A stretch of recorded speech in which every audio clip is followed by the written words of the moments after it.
Good morning. It is September 28th, 2021.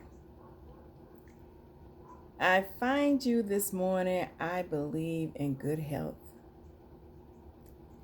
And I have been somewhat quiet, but I have something to say. I always speak, and lots of times when you're viewing YouTube, you find people having conversation. Well, I should say ladies, or talking about that man, how has he treated you, or he has treated you wrong, or he's a dog. And I have come to the conclusion that lots of time we as women, we don't often have the expertise on how to handle a man. And your ability to be able to speak to him in such a way where, and this is for that king in your life. Now, we're not talking about some random person or someone who is just not really truly committed to you, but I'm talking about that man that is potentially a king or will be a king to you, who treats you like that queen. But there's some things that I would have to suggest as women we need to work on. We need to be very mindful of our attitudes. We need to be mindful of what we say with our mouths.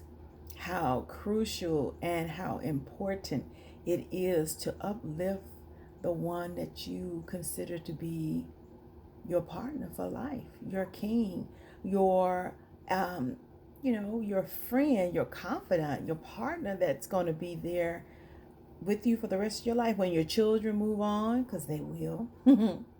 And when you find yourself alone and you wondering why, it's because of that energy that you put out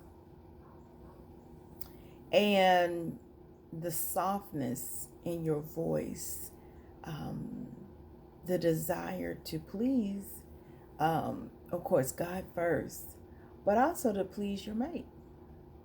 Not to be in competition with him, not to be um,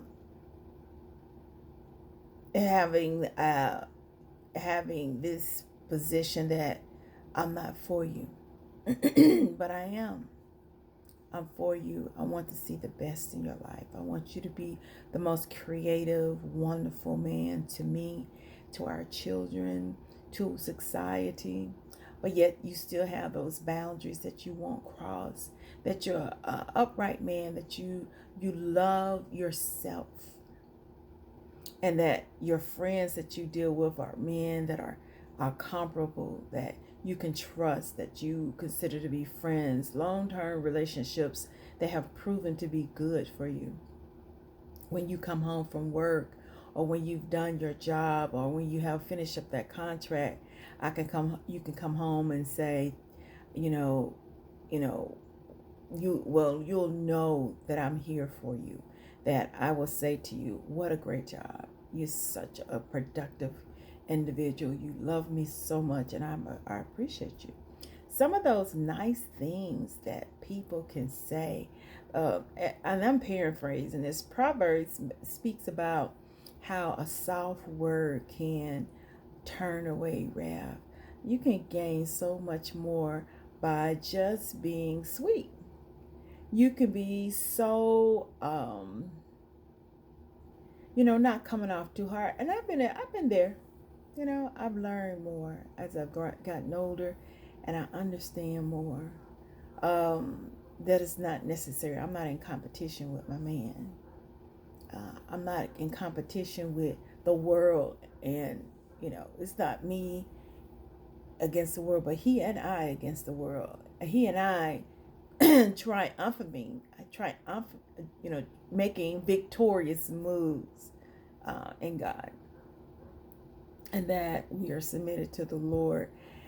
Now, can you find that kind of man? No, you're not to find.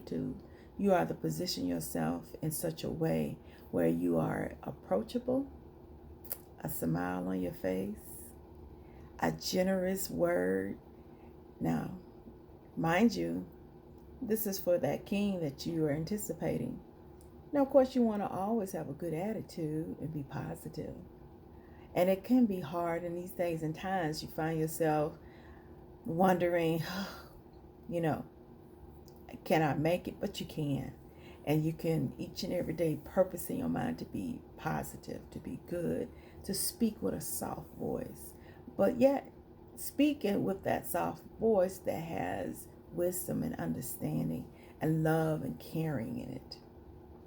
Sometimes you find women profane language coming out of their mouths, and ungodliness that's not that is not accommodating or complimenting to your spouse.